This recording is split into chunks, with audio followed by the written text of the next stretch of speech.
All right, welcome to the second review of the evening. Up this time is MindSeize. Transfer your mind into a mag and set out to an epic action adventure with sci-fi setting. Um, Aiming to save your daughter, an even bigger threat emerges. Ooh, I get the feeling that this is being written by somebody whose first language isn't English. Yeah. Anyway, fast-paced combat and extensive exploration awaits, inspired by a wide range of Metroidvania classics. Private investigator MC Fox is chasing a dangerous criminal organization called the Ascended.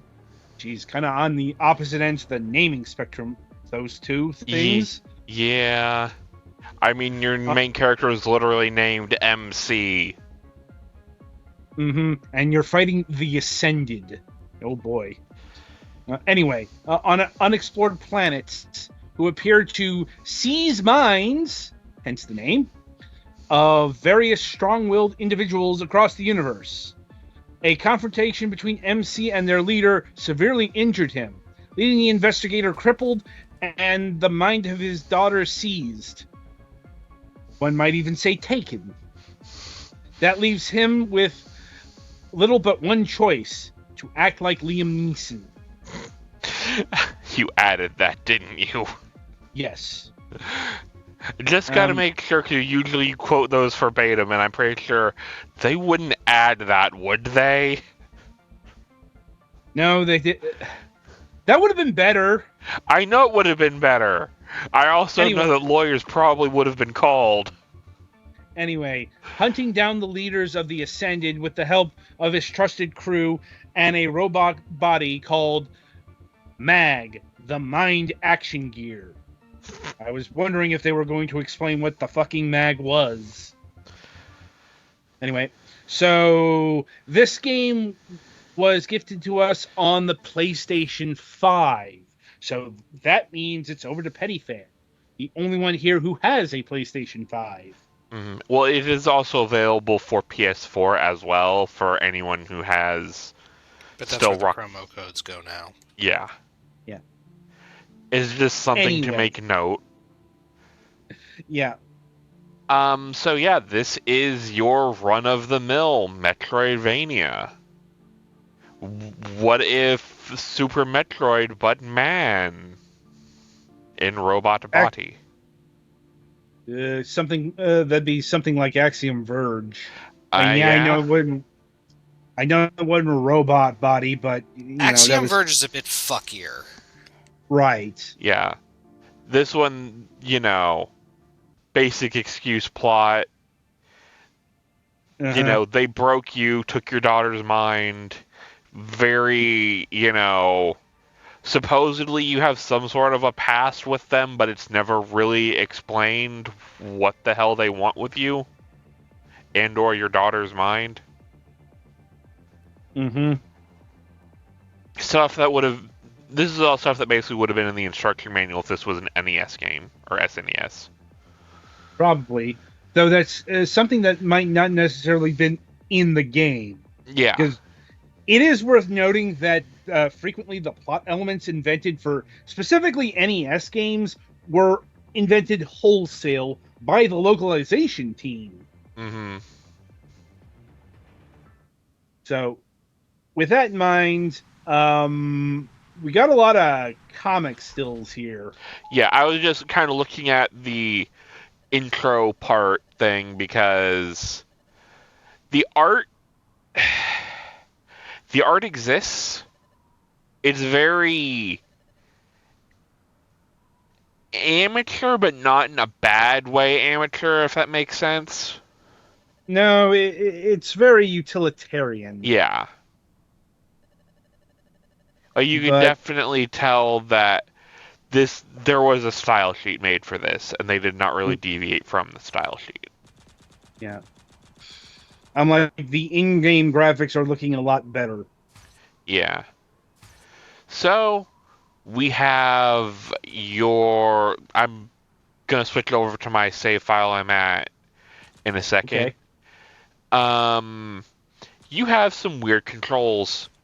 You will shoot with the square button, which is face button left. To use your jump, that is circle, face button right. Can I hate anybody? it when Yep. I like on the diagonals, people. Aware. I am very aware. Well, presumably that the developers will be watching this. So on the diagonals, Xbox, PlayStation, Nintendo, they all have diamond configuration. Keep your attack and your jump, a button next to each other, not opposites. Or at least whatever your two you know, main things are. Well, like Yeah. your sword attack and your jump. Your sword attack is triangle, face button up, and I don't think X does anything. So, yeah. And I'm guessing you can't rebind the controls. Options. Nope.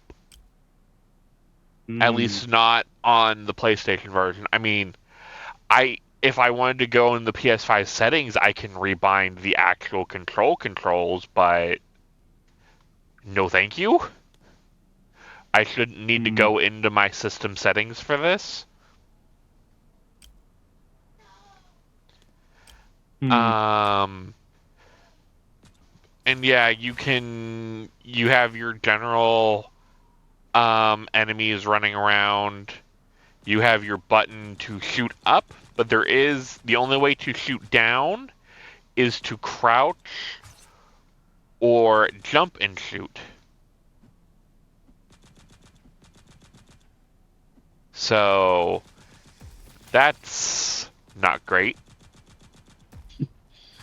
Right. L2 special. Yeah, you have your specials on L2, and then you'll get a gun special later, and then you get a charge slash. And we also have your heal. You see the R1 thing up at the top? This is your heal. You will hit your heal, and it takes about 2 seconds to start up, and it is a regenerative heal. So you are stuck in place for 2 seconds, and then you do not heal to full anyway. I despise this as a heal mechanic. This is something that even Monster Hunter, even they got right. Because, yes, you either had the option of a long heal, a long wind-up full heal, or a short wind-up with a maneuverability at a lower heal rate. This has been a solved problem for years, and yet they took the worst combination to heal. So yeah, that's always something that's going to irk me. And then I will switch over to my current file. This is a little bit deeper into the game. I've fought a couple bosses. You're not... I think the game assumes you are more maneuverable than you actually are, because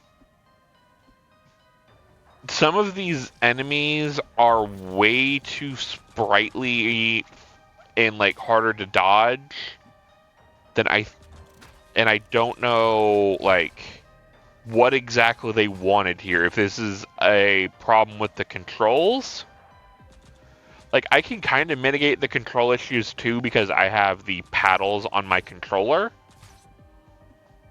But I know not everybody's going to drop $200 on a controller,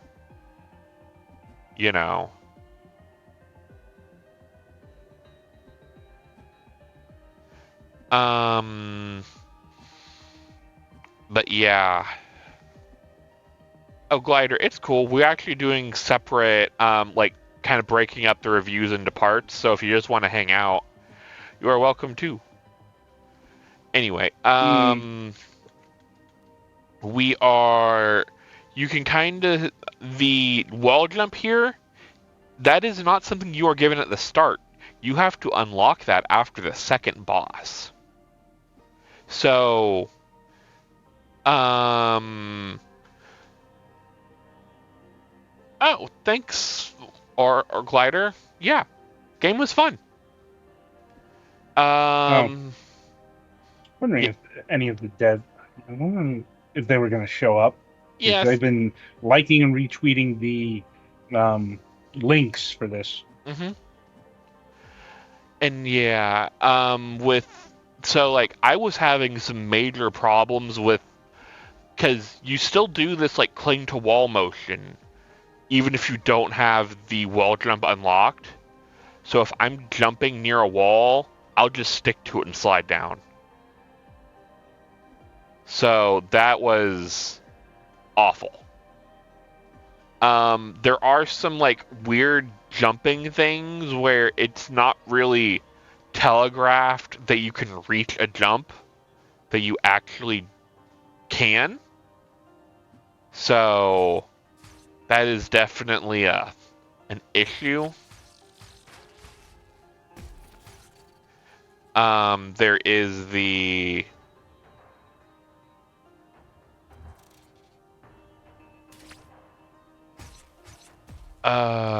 is the oh yeah, I just unlocked the dash.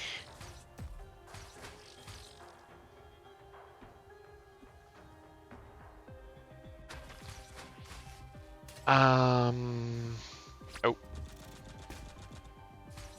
And like overall, the combat, if they would switch the button configuration to something more human, this could be better. Like, I don't know if this is like one of those things where they're using the face buttons defined and, you know, or if it's like, if this was on Switch controllers, would jump be where X is now? Like, something like that. So that's one of the things I can't really tell. Oh, I did not know that the fire could also damage enemies. That's actually kind of interesting.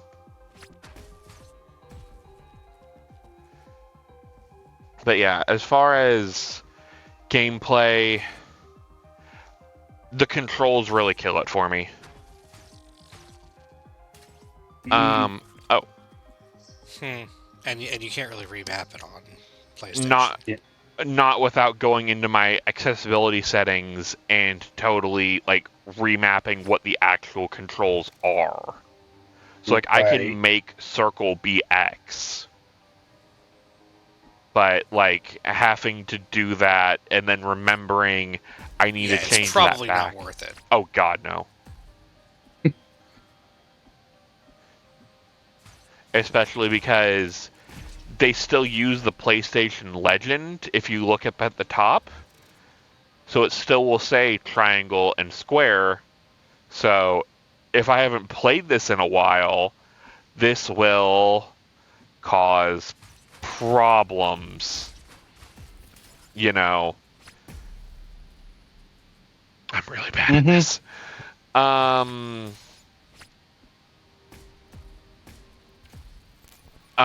Yeah.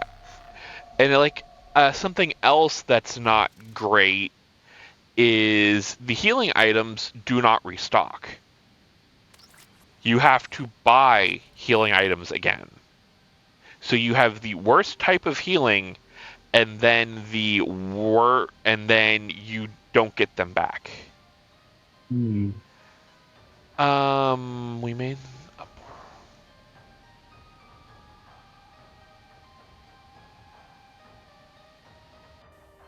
Oh yeah, we are. We're reviewing MindSeize right now.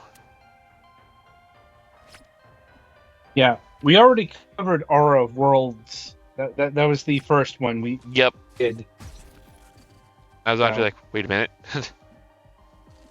Yeah, I'm like, we have a rewind feature, I believe.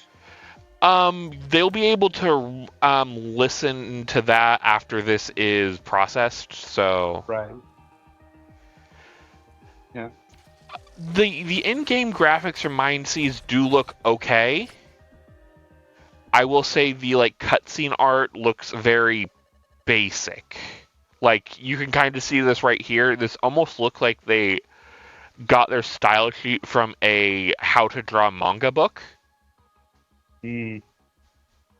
Which, I mean, it's not awful. I've definitely seen worse modeling, worse art, but it looks rather on the basic end. Right. And then here we have a boss.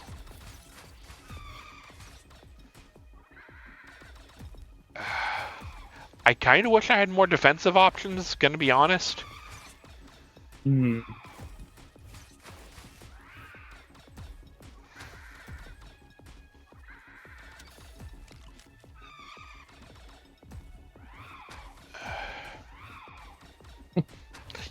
Yeah. This is kind of a pain. And what sucks is the dude doesn't have any hit stun. So even when I hit him, he'll still press the attack, which sucks. Hmm.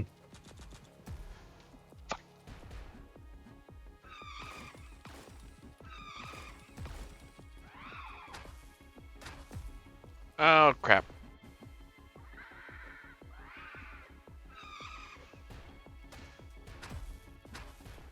Oh, yeah, I did almost forget there is contact damage. So as you can see with those small platforms, if the enemy just kind of drops there, I take damage, I get knocked back. So that's fun. Not super helpful. No, it's infuriating, honestly.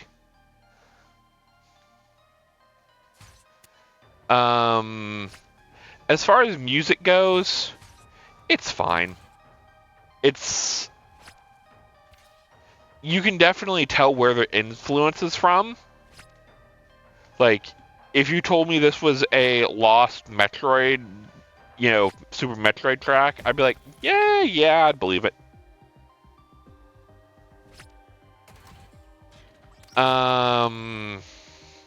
There are upgrades, though I can't get any here because just at save stations don't have upgrades. There are two different places to get upgrades. There is a NPC out kind of roaming the world named Fred, and he will sell you certain upgrades.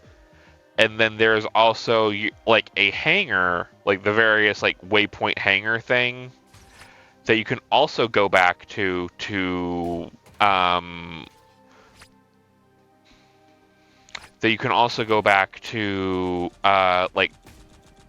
not only buy more health ups or more healing items, but also buy various different upgrades. I didn't know that there were different upgrades sold at each place. And so far they've all been battle upgrades. I can't buy the wall dash, the dash or the wall jump from them. Those are all, I earned those from essentially boss encounters. Technically the boss itself didn't drop these, but to get to the area, I had to beat the boss. The boss was the roadblock.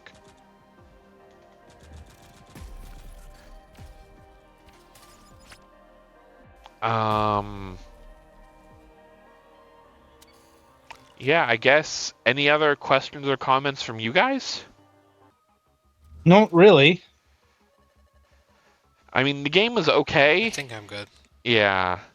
Game is overall okay, just the controls are what kill it for me. If the devs could give us the option to remap these controls to something more comfortable, I would probably have a better time with this. Because you're just relying on people to go through their console's accessibility settings to remap controls is not great.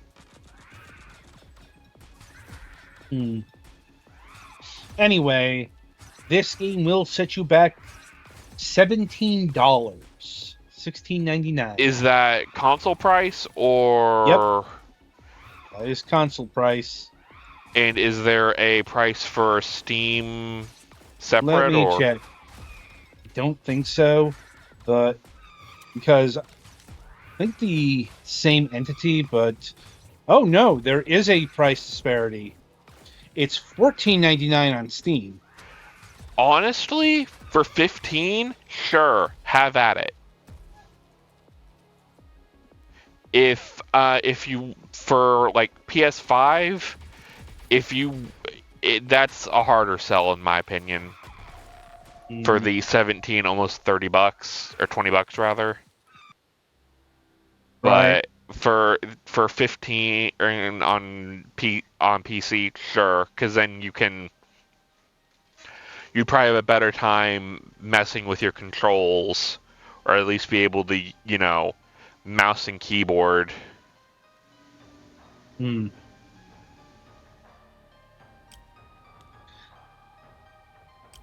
Anyway, so I think that'll about do it for MindSeize here.